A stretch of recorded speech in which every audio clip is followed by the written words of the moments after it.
नमस्कार दोस्तों, good morning. कैसे आप सब? स्वागत है आप सभी का मेरे YouTube channel wanderer Patel.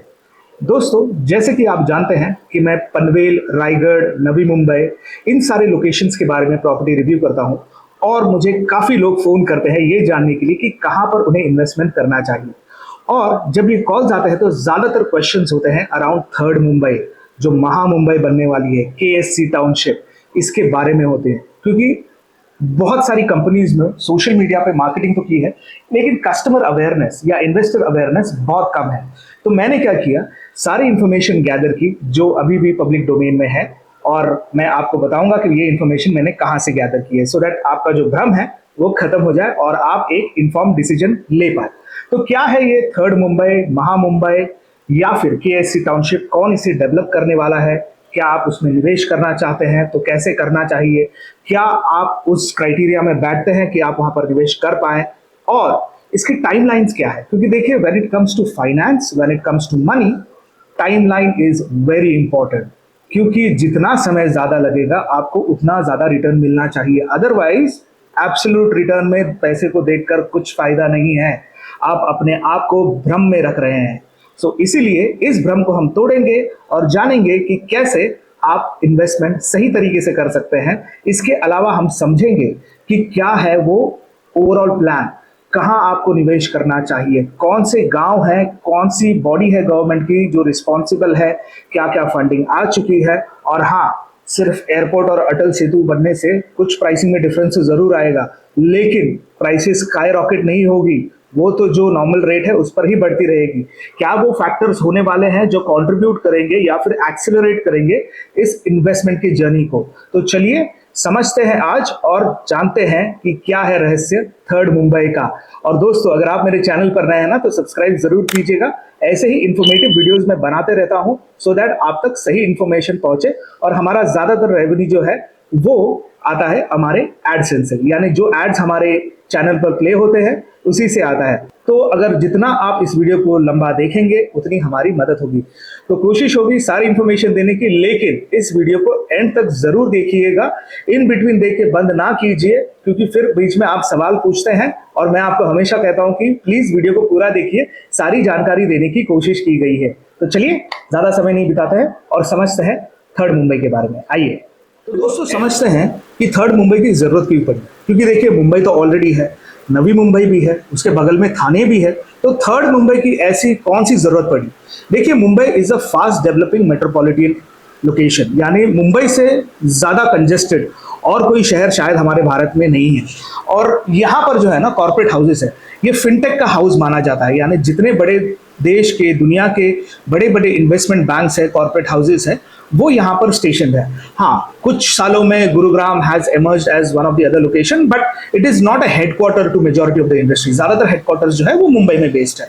Obviously financial capital है देश का, इसी वजह से फिर क्या हुआ, नवी मुंबई बनी। नवी मुंबई में ऐसा प्लान था कि वहां पर भी इंडस्ट्रीज आएगी, लेकिन प्लानिंग में थोड़ा गड़बड़ हो गया, तो उस वजह से नवी मुंबई उस तरीके से डेवलप नहीं हुआ। लिवेबिलिटी के पर्सपेक्टिव से, यानी अगर आप खुद रहना चाहते हैं, Navi Mumbai is world class city, काफी अच्छा मेंटेन है, सिविक इंफ्रास्ट्रक्चर काफी अच्छा है। लेकिन दोनों को अगर हम कंबाइन करें तो ऐसा कौन सा शहर है जो आपको एम्प्लॉयमेंट अपॉर्चुनिटीज भी देगा और एक अच्छे रहने लायक अफोर्डेबल हाउसिंग भी आगे जाकर देगा? ऐसा कॉम्बिनेशन ढूंढने के लिए थर्ड मुंबई की शुरुआत की। सबसे पहले सरकार ने क्या किया, यहाँ पर एक एयरपोर्ट बनाया, क्योंकि मुंबई का एयरपोर्ट काफी कंजेस्टेड है। एयरपोर्ट बनाने के बाद वहां पर अटल सेतु भी बना। तो ऑब्वियसली देखिए, टाइमलाइन अलग अलग है। एयरपोर्ट का प्लान पहले आया था, फिर अटल सेतु का है, लेकिन बना अटल सेतु पहले। तो अब ये दो मेजर कनेक्टिविटी आ गई और उस वजह से जो साउथ मुंबई की कनेक्टिविटी है टुवर्ड्स थर्ड मुंबई काफी इंप्रूव हो चुकी है। यानी पनवेल के कुछ रीजन से आप 25 मिनट में मुंबई पहुंच सकते हैं। So this is the advantage. अब उस कनेक्टिविटी की वजह से एक बहुत बड़ा लैंड पार्सल अनलॉक हो चुका है, और वो लैंड पार्सल है थर्ड मुंबई का। इसे स्ट्रैटेजिकली डेवलप किया जा रहा है और ये बहुत ही महत्वाकांक्षी प्रोजेक्ट है महाराष्ट्र स्टेट गवर्नमेंट का। और सिर्फ स्टेट गवर्नमेंट का नहीं, हमारी भारत सरकार भी इसे बहुत ध्यान से देख रही है। गुजरात में तो गिफ्ट सिटी बन गई, लेकिन महाराष्ट्र में बनने जा रही है थर्ड मुंबई, KSC टाउनशिप। ये बनने वाली है 124 गांव में, यानी जो 124 विलेजेस है उसके लैंड पर। The total land area is going to be 323 square kilometres. ध्यान से सुनिए, 323 स्क्वायर किलोमीटर इतना बड़ा लैंड पार्सल रहने वाला है। तो कौन कौन से गांव हैं, क्या क्या है, वो हम समझेंगे एक गवर्नमेंट के डॉक्यूमेंट से, क्योंकि जब आपको मैं गवर्नमेंट का डॉक्यूमेंट दिखाऊंगा अपने स्क्रीन पर तब चीजें आपको ज्यादा बेहतर समझ में आएंगी। तो चलिए देखते हैं गवर्नमेंट के डॉक्यूमेंट्स। तो दोस्तों मेरे स्क्रीन पर जो भी आपको दिख रहा है ना, ये है गवर्नमेंट का डॉक्यूमेंट, महाराष्ट्र स्टेट गवर्नमेंट का, इसे हम राजपत्र कहते हैं। अब ध्यान से देखिएगा, हम डिटेल में नहीं जाएंगे लेकिन थोड़ा जिस समझने की कोशिश करेंगे। मैं कोशिश करूंगा कि आपको इसकी लिंक दे दूं। ये जो डॉक्यूमेंट है ये MMRD के साइट पर भी अवेलेबल है। तो ये देखिए यहां पर लिखा गया है कि जो MMRD है, okay, that is going to be the developing authority. अब यहां पर देखिए मुंबई मेट्रोपॉलिटन रीजन है, लाइक काफी बड़ा रीजन है। कहा गया है कि जो हमारा ट्रांस हार्बर लिंक रोड है, जो एयरपोर्ट है, इसके वजह से काफी बड़ा लैंड अनलॉक हो चुका है यूजिबिलिटी के लिए, और उस वजह से यहाँ पर काफी डेवलपमेंट होने वाला है। अब डेवलपमेंट कैसे होने वाला है, यहाँ पर पूरी लिस्ट दी गई है 124 विलेजेस की। उसमें से कुछ विलेजेस उरन तालुका के हैं, कुछ पनवेल तालुका के हैं और कुछ पेन तालुका के हैं। तो बहुत इंपॉर्टेंट चीज दोस्तों, अगर आप इन्वेस्टमेंट के बारे में सोच रहे हैं तो ये जरूर ध्यान दीजिएगा कि वो इन्वेस्टमेंट वहीं पर हो जो लिस्टेड है, जो विलेजेस लिस्टेड है उसी में आप इन्वेस्ट करें, वरना ऐसा हो जाएगा कि आपने किसी और विलेज में इन्वेस्ट कर लिया और आपको उसका बेनिफिट ही नहीं मिला फ्यूचर में जाकर। अब नीचे जाते हैं और यहाँ पर देखते हैं, ये देखिए यहाँ पर है ना जो अथॉरिटीज है उसके बारे में सारी डिटेल्स दी गई है कि कौन कौन अथॉरिटी रहने वाली है जो डेवलपमेंट करने वाली है। ये रही द लिस्ट ऑफ विलेजेस। ये डॉक्यूमेंट बना था 15 अक्टूबर 2024 को, यानी ये पब्लिक डोमेन में अभी अवेलेबल है। ये सारी विलेजेस है, डिगोडे, कंठौली, सारे विलेजेस के नाम मैं नहीं बताऊंगा, वो आप खुद डॉक्यूमेंट को डाउनलोड कर देख सकते हैं। I will just go through it, otherwise ये जो वीडियो है ये बहुत लंबा खींच जाएगा और मैं आप तक सारी जानकारी नहीं पहुंचा पाऊंगा। और होता है ना कि जनरली ये साइंटिफिकली प्रूवन भी है कि अटेंशन स्पैन आजकल लोगों का काफी कम हो रहा है, बिकॉज रील्स दिखते हैं, शॉर्ट्स दिखते हैं, एंड इट्स नेचुरल फिनोमिना। अच्छा नहीं है बट नेचुरल है कि लोगों का अटेंशन स्पैन कम हो रहा है। तो चलिए देखते हैं, ये देखिए ये सारे विलेजेस है। Let me just go through it quickly. और जैसे मैंने कहा 323 किलोमीटर स्क्वायर किलोमीटर का लैंड पार्सल है जो डेवलप होने वाला है। सारी अच्छी अच्छी चीजें हैं, जो कॉशन वाली चीजें हैं उसे भी मैं बताने वाला हूं, इसलिए ध्यान से इस वीडियो को एंड तक जरूर देखिएगा। चलिए क्विकली मुझे जाना है मैप पर, बिकॉज मैप पर जब मैं जाऊंगा तब आपको समझेगा कि ये पूरा डेवलपमेंट है क्या। तो चलिए quickly let's go to the map. ये देखिए 124 विलेजेस है और ये आ गया मैप। ये है KSC न्यू टाउन, यानी करनाला, सई, चिरले, ये 3 बड़े विलेजेस का नाम है, इसलिए उसे KSC न्यू टाउन कहा गया है। यहाँ पर जरा गौर कीजिएगा दोस्तों, मैं आपको है ना पूरा डेवलपमेंट का स्ट्रक्चर बताने वाला हूँ। ये उतना अपीलिंग विजुअली नहीं होगा क्योंकि समय का अभाव है और मैं उतना बड़ा यूट्यूबर हूं नहीं। अगर आप सब्सक्राइब करते रहेंगे, मेरे चैनल को कंसिस्टेंटली देखते रहेंगे तो शायद हम उस लेवल तक पहुंच जाए, लेकिन मेरे पास कोई टीम नहीं है जो मेरे वीडियोस को एडिट करे या फिर थोड़ा एनिमेशन ऐड करे जो अपीलिंग लगे। लेकिन आई एम अज्यूमिंग कि मेरे जो व्यूअर्स है काफी सीरियस इन्वेस्टर टाइप व्यूअर्स है और दे लुक फॉर इंफॉर्मेशन, इसीलिए बिना ज्यादा एडिट इसी पे ध्यान दे देते हैं। तो ये देखिए जो स्क्रीन पर आपको दिख रहा है ना, ये जो रेड लाइन आपको दिख रही है, दिस इज अटल सेतु। ये आता है, टर्मिनेट होता है चिरले को। थोड़ा सा मैं जूम करता हूं, ये देखिए ये चिरले विलेज है, यहां से कनेक्ट करेगा ये वेशवी। अब ध्यान दीजिएगा कि यहां से जब आप आगे जाएंगे, मेरे कर्सर को जरा फॉलो कीजिएगा, यहां से जब आप आगे जाते हो ना, यहां पर पड़ता है इस कोने में नवी मुंबई इंटरनेशनल एयरपोर्ट, यानी चिरले से लगभग 6-7 किलोमीटर के डिस्टेंस पर है नवी मुंबई इंटरनेशनल एयरपोर्ट। लेकिन उससे काफी ज्यादा नजदीक या काफी नजदीक है थर्ड मुंबई।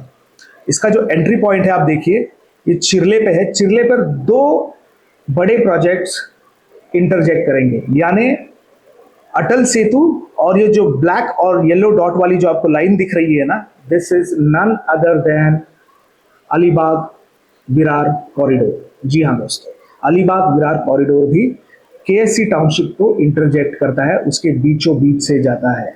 इसका मतलब क्या हुआ, रोड की कनेक्टिविटी काफी अच्छी रहने वाली है। ये हो गए primary tourism, and the third region is obviously Navi Mumbai international airport. लेकिन इसके अलावा भी और बहुत सारे रीजन हैं। आप देखिए यहाँ से जो रोड कनेक्ट करता है, ये तो एक रोड आ गया। तो सबसे पहले जो डेवलपमेंट होगा फेजेस में होगा, क्योंकि 323 किलोमीटर का लैंड पार्सल है, तो फेजेस में होने का मतलब ये है कि पहले 5-10 किलोमीटर का होगा, फिर कुछ सालों में उसके बाद होगा।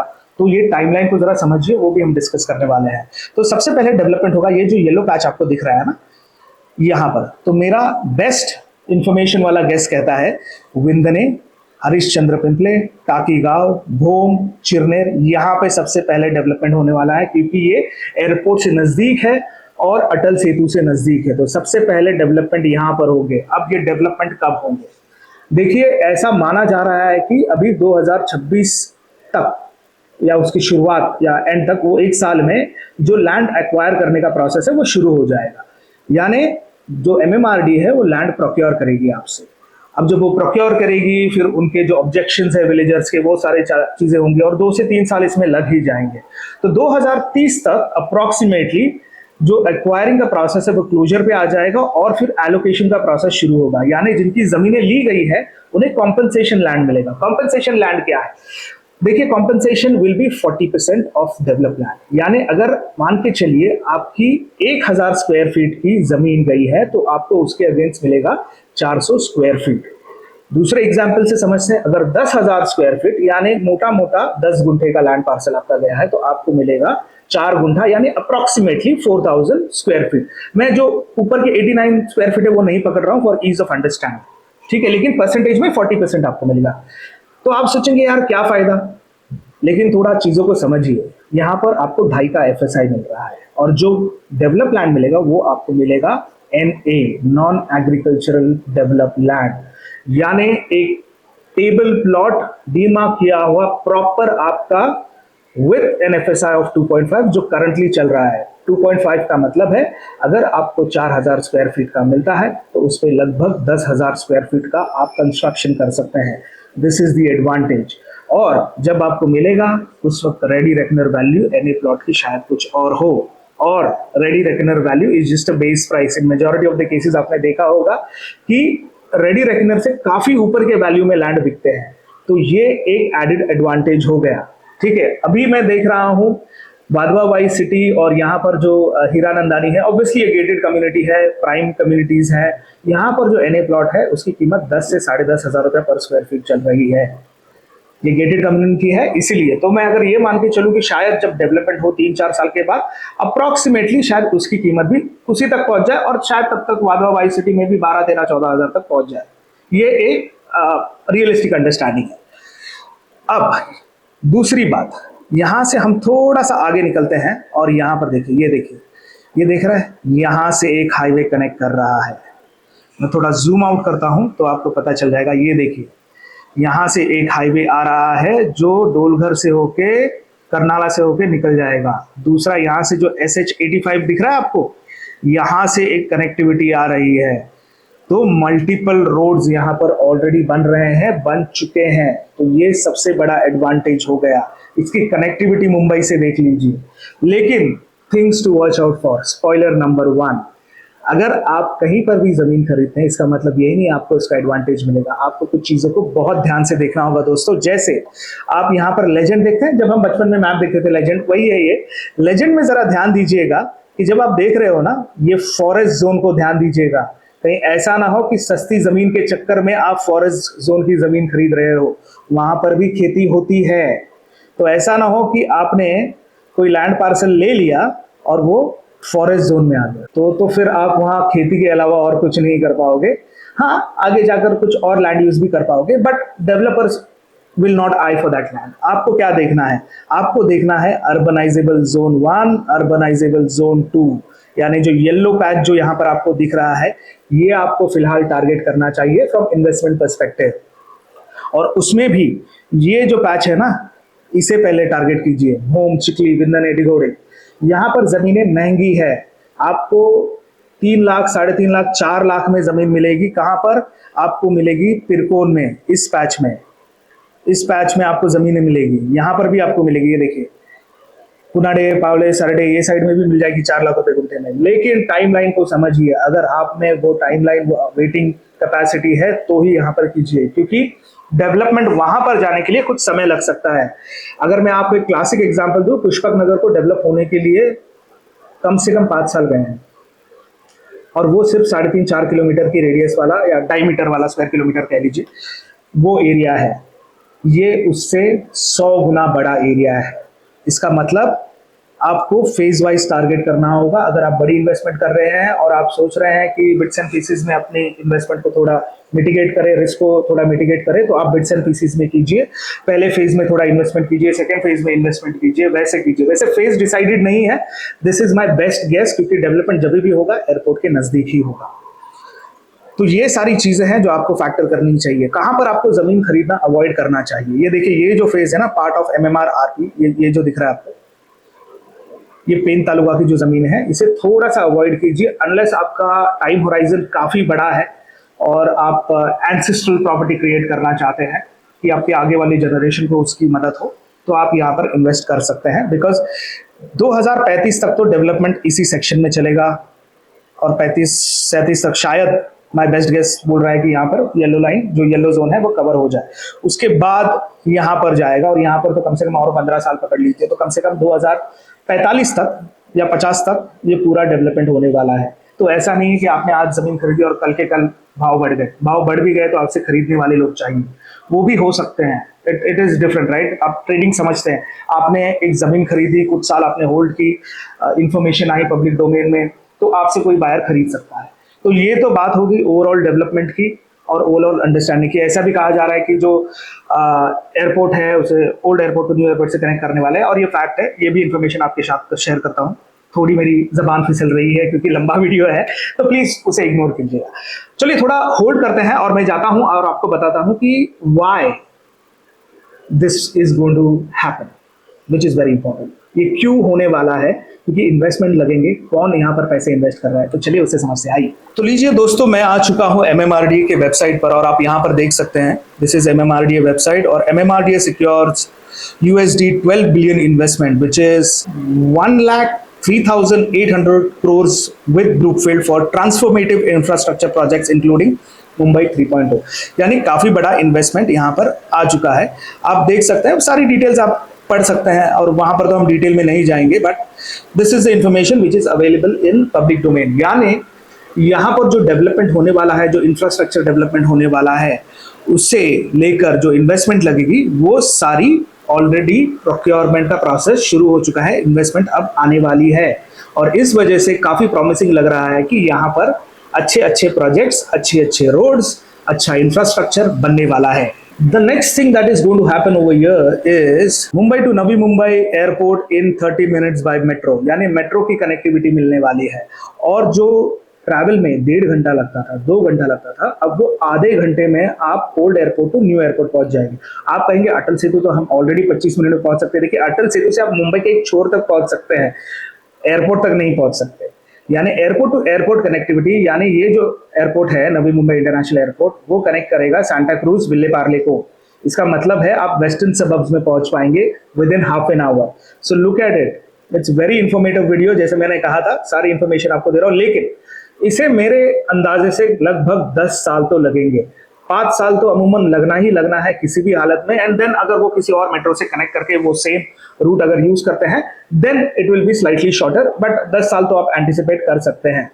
तो ये रही मेट्रो की बात। अब और क्या होने वाला है, देखिए, भारत एक मैन्युफैक्चरिंग हब बनने की कोशिश कर रहा था, लेकिन अभी तक वो स्टोरी इतनी सक्सेसफुल नहीं हुई है। लेकिन what else can be done, और स्टेट गवर्नमेंट ऑफ महाराष्ट्र का एक बहुत ही महत्वाकांक्षी प्रोजेक्ट है, जहां पर नवी मुंबई से जो सटी हुई थर्ड मुंबई है, उसे data centre capital of India बनाने की कोशिश की जा रही है। अगर हम देखें तो वर्ल्ड में all the developed countries of the world are focusing on data centers because data is the new fuel। आप ये समझिए कि अभी हम जो कन्वेंशनल चीजें यूज करते थे फॉर डेटा स्टोरेज, अब वहां पर अब सारी चीजें क्लाउड पे स्टोर होती है, तो डेटा सेंटर्स में स्टोर होती है। तो उस वजह से क्या है, अब डेटा सेंटर्स की डिमांड जो है वो बढ़ रही है। And third Mumbai will be the capital of data centre. अभी हीरानंदानी जो है वहां पर योटो ऑलरेडी है, which is one of the biggest data centre, और भी कुछ आ रहे हैं। तो वो एक सबसे बड़ा इनिशिएटिव रहने वाला है और उसके वजह से डेवलपमेंट और एम्प्लॉयमेंट की अपॉर्चुनिटीज बढ़ेगी। और एक बड़ा फैक्टर है कि खारघर में एक बड़ा सा कॉर्पोरेट पार्क बनने वाला है, जो अगेन काफी एम्प्लॉयमेंट अपॉर्चुनिटीज क्रिएट करेगा। लेकिन अगर आप खारघर के प्रॉपर्टी प्राइसेस देखेंगे, they are already through the roof, यानी 2 BHK अच्छे डिसेंट सोसाइटी में आपको will cost you nothing less than 1.2-1.25 CR। मैं एक डिसेंट साइज की बात कर रहा हूँ, लगभग 650 से 700 स्क्वायर फीट ऑफ कारपेट। तो वहां पर तो हर कोई अफोर्ड नहीं कर पाएगा, they will have to move a little further. Panvel भी ऑलरेडी महंगा हो चुका है, हमेश्वर भी महंगा हो चुका है, वहां पर भी अच्छे हाउसिंग लगभग 1+ CR के रेट में जा रहे हैं। तो ऑप्शन बचेगा थर्ड मुंबई में, जो कनेक्टेड भी है और अफोर्डेबल भी होगा, एंड धीरे धीरे उसके भी प्राइसेस बढ़ेंगे। लेकिन ये जो वर्कफोर्स है उसके लिए जो रेसिडेंशियल एरिया है वो थर्ड मुंबई में अवेलेबल होगा। उसके अलावा जो एयरपोर्ट और उसके रिलेटेड जो काम कर रहे हैं उनके लिए भी अफोर्डेबल हाउसिंग की जरूरत पड़ेगी, जो आगे जाकर थर्ड मुंबई प्रोवाइड करेगा। तो ये सारी चीजों को अगर हम फैक्टर करें तो there will be a demand and supply, उसका जो तालमेल है वो प्रॉपरली बैठ सकता है। इसके अलावा ऑलरेडी JNPT पोर्ट है, और बिकॉज एयरपोर्ट इज स्टार्टिंग और यहाँ पे जो कार्गो फ्रेट है वो सबसे पहला शुरू होने वाला है, तो कार्गो की आने जाने की जो क्षमता है वो बढ़ने वाली है। तो देयर इज अ पॉसिबिलिटी कि यहाँ पर जो वेयर हाउसिंग है उसमें भी बढ़त हो जाए। तो ये सारी चीजें यहाँ पर होने वाली है, और बहुत ऑप्टिमिस्टिकली अगर हम कहें तो डेवलपमेंट अच्छे तरीके से होने वाला है। लेकिन आप अगर यहाँ पर निवेश करने के बारे में सोच रहे हैं तो आपको कुछ चीजों का ध्यान देना होगा। यानी सबसे इंपॉर्टेंट चीज, आप जो लैंड खरीद रहे हैं वो क्लियर टाइटल वाला होना चाहिए, यानी उस पर कोई डिस्प्यूट नहीं होना चाहिए। वो लैंड एक ऐसे जगह पर होना चाहिए जहां पर डेवलपमेंट होने वाली है, यानी जो गवर्नमेंट अथॉरिटी है उसे एक्वायर करे। ऐसा ना हो कि फॉरेस्ट जोन की जमीन आपने सस्ते में खरीद ली और आपसे कोई वो जमीन खरीद ही ना रहा।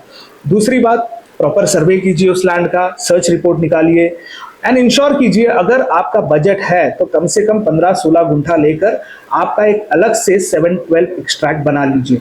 अगर आपका बजट नहीं है, आप नहीं अफोर्ड कर पा रहे हैं, तो आप 2-3-4 गुंठा जो भी बन पा रहा है वो लीजिए। लेकिन ऐसी कोशिश कीजिए कि जो आपके साथ में खरीद रहे हैं वो आपके जान पहचान के हो, सो दैट अगर कुछ आपको डिसीजन लेना हो आप इजीली ले पाए। नहीं तो जनरली क्या होता है, कंबाइंड होल्डिंग होती है और वहां पर थोड़ी दिक्कत आ सकती है। सबसे इंपॉर्टेंट चीज, अपना जो फार्मर सर्टिफिकेट है उसे बनाइए। अगर आपके पास नहीं है, there are legitimate ways of doing it, उसमें कुछ इलीगल नहीं है, लेकिन वो जो जिस तरीके से बनता है वो लीगल हो, वो इंश्योर कीजिए। तो ये सारी चीज़ों का ध्यान रखिए। अगर आपके पेरेंट्स के पास कोई ज़मीन है तो आप उनके नाम पे भी खरीद सकते हैं, नो इश्यूज विद दैट। तो आई होप ये जो वीडियो मैंने बनाया है ना, ये इन्फॉर्मेटिव रहा होगा, आपको पसंद आया होगा। अगर पसंद आए तो please like, share and subscribe. And the most important thing, I also do property consulting. तो अगर आप नवी मुंबई, रायगढ़ यहाँ पर प्रॉपर्टी खरीदने के बारे में सोच रहे हैं, नवी मुंबई में सोच रहे हैं, specifically around Panvel and nearby locations, and you want an opinion whether you should buy, you should not buy, और you want someone to validate that information, तो आप इस नंबर पर कॉल कर सकते हैं, हम आपकी पूरी मदद करेंगे। There is a consulting charge of 199 for 30 minutes, और उस 30 मिनट्स में हम आपके डाउट्स क्लियर करने की पूरी कोशिश करते हैं। It will be a face to face interaction on WhatsApp, तो मैं वीडियो कॉल करता हूं और मैं आपसे पर्सनली बात करता हूं, एंड आपकी जो ज़रूरतें हैं उसे समझता हूं और एक अनबायस्ड ओपिनियन देता हूं, because I am a consultant. I don't involve myself in buying and selling of properties. So this was it from me, guys. Wanderer Patil signing off. I will see you in the next video. Bye.